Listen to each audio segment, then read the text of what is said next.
Summing up is a difficult thing. Try to sum up cricket to a person who's never played cricket before. Well, there's a team in the field who are out, and a man goes out in the field, and the people out in the field try to get him out, and when he's out he comes in, and the person that's in goes then out.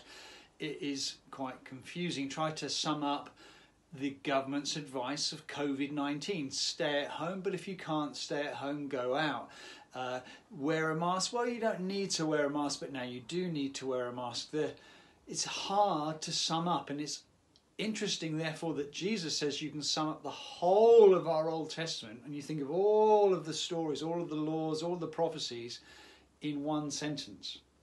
So in everything, Matthew 7 verse 12, do to others what you would have them do to you, for this sums up the law and the prophets. Jesus, in the Sermon on the Mount, is correcting a false view of God and a false view of the law.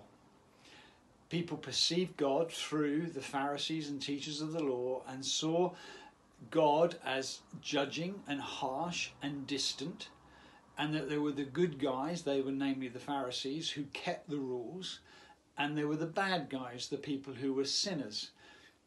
And those who kept the rules looked down and judged those who didn't keep the rules. And there was an us and them. And Jesus, in the Sermon on the Mount, rips off this negative mask, this hypocritical mask that the teachers of the law were wearing, and showed it to be just a pretense. That underneath the surface, whilst they might say, I've never murdered anybody, underneath the surface was all kinds of racism and hatred. Though they could say, I've never had an affair, in their hearts they were committing adultery.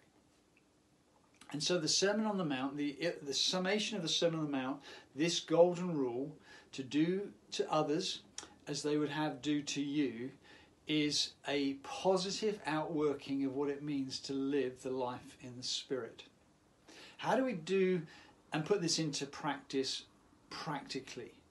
Firstly, we go to God in prayer. Our Father in heaven, hallowed be your name. Secondly, we look intently into the Word of God. This is a mirror.